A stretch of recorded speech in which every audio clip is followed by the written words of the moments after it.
If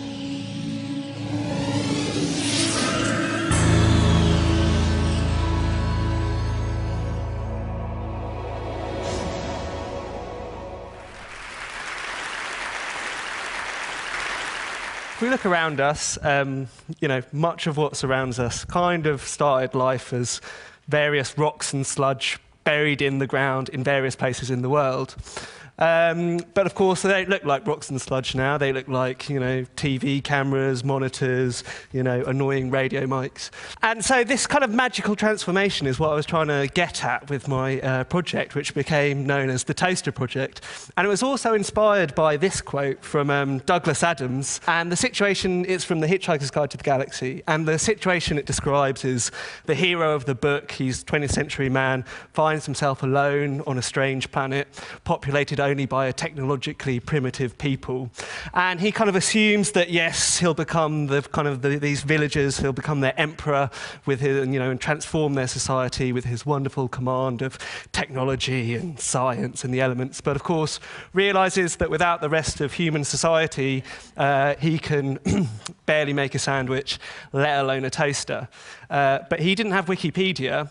So I thought, OK, I'll try and make an electric toaster from scratch. And working on the idea that the cheapest electric toaster would also be the simplest to reverse engineer, I went and bought the cheapest toaster I could find, took it home, and was kind of dismayed to discover that inside this object, which I'd bought for just £3.94, there were 400 different bits made out of 100 plus different materials. I didn't have the rest of my life to do this project. I had, maybe 9 months. So I thought, OK, I'll start with 5. And these were steel, mica, plastic, copper, and nickel. So, starting with steel, how do you make steel? So I went and knocked on the door of the Rio Tinto Chair of Advanced Mineral Extraction at the Royal School of Mines and said, how do you make steel? And Professor Cilliers was very kind and talked me through it. And my vague rememberings from GCSE science, well, steel comes from iron. So I phoned up an iron mine and said, hi, I'm trying to make a toaster. Can I come up and get some iron? Unfortunately, when I got there, it emerges Ray, he had misheard me and thought I was coming up because I was trying to make a poster, and so wasn't kind of prepared to take me into the mines. But after some nagging, I got him to do that. Through his creased limestone, and that was produced by sea creatures 350 million years ago in a nice, warm, sunny atmosphere. When you study geology, you can see what's happened in the past in the world, terrific changes in the Earth.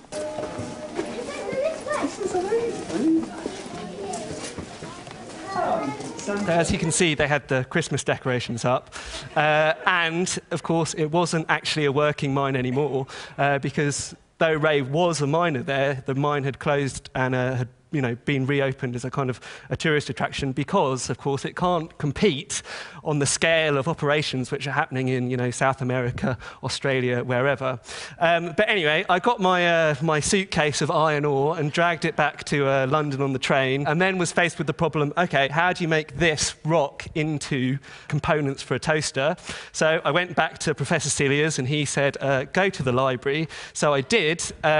And was looking through the undergraduate textbooks on metallurgy, completely useless for what I was trying to do, because of course they don't actually tell you how to do it if you want to do it yourself, and you don't have like a smelting plant. So I ended up going to the History of Science library and looking at this book. This is the first textbook on metallurgy written in the West, at least. And there you can see that woodcut is basically what I ended up doing. But instead of a bellows, I had a leaf blower. And that was something that reoccurred throughout the project, was, the smaller the scale you want to work on, the further back in time you have to go. And so this is, after a day and about half a night kind of smelting this iron, I dragged out this stuff and it wasn't iron. But luckily, I found a patent online for industrial furnaces that use microwaves, and 30 minutes at full power, and I was able to finish off the process. So my next... The next thing I was trying to get was copper. Again, this mine was once the largest copper mine in the world. It's not anymore, but I found a kind of retired geology professor to take me down, and he said, okay, I'll let you have some water from the mine. And the reason I was interested in getting water is because water which goes through mines becomes kind of acidic and will start picking up, dissolving the minerals from the mine. And a good example of this is the Rio Tinto, which is in Portugal.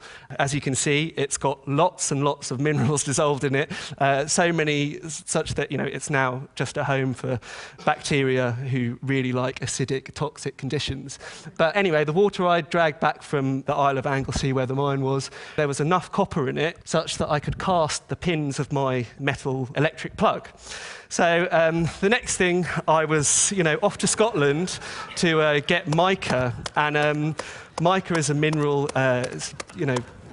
which is a kind of very good insulator and very good insulating electricity. That's me getting mica. And the last material I'm going to talk about today is plastic. And of course, my toaster had to have a plastic case. Plastic is the defining feature of cheap electrical goods. And so plastic comes from oil. So I phoned up BP and spent a good kind of half an hour trying to convince the PR office at BP that it would be fantastic for them if they flew me to an oil rig and let me have a jug of oil. BP obviously have a bit more on their mind now. But even then, they weren't convinced and said, OK, we'll phone you back. Never did. So I looked at other ways of making plastic, and you can actually make plastic from, obviously, oils which come from plants, but also from starches. So this is attempting to make potato starch plastic. And for a while, that was looking really good. I poured it into the mold, which you can see there, which I'd made from a tree trunk. And it was looking good for a while, but I left it outside because you had to leave it outside to dry. And unfortunately, I came back and there were snails kind of eating the unhydrolyzed bits of potato.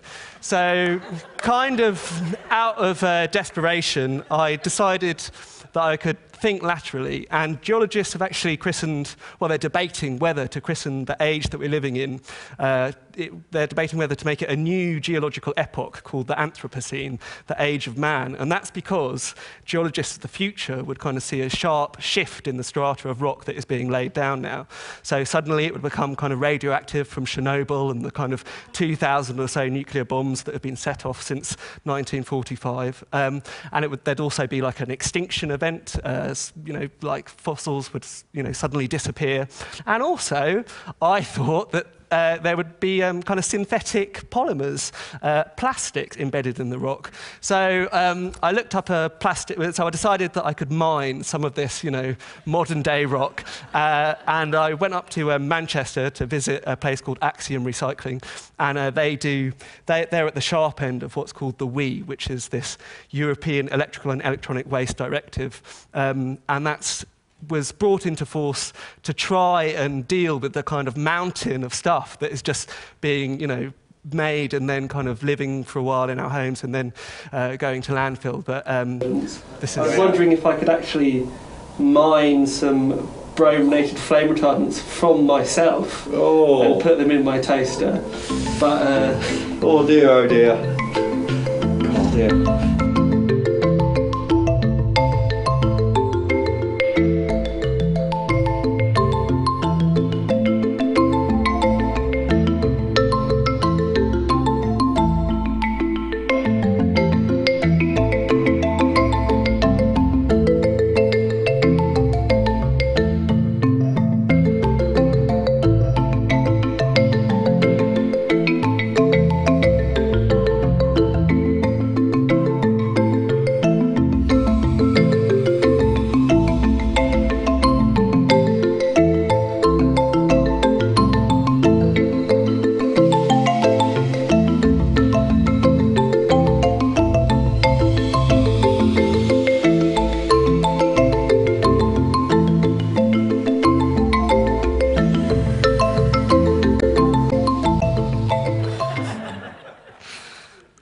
So there's a picture of my toaster. that's it without the case on, and there it is on the shelves. Thanks.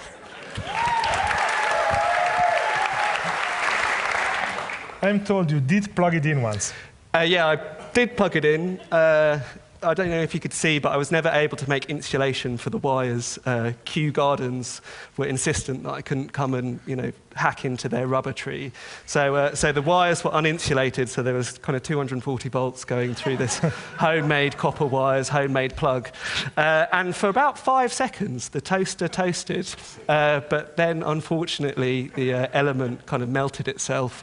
And but I considered it a partial success, to be honest. Yeah. Thomas Twaits. Thanks.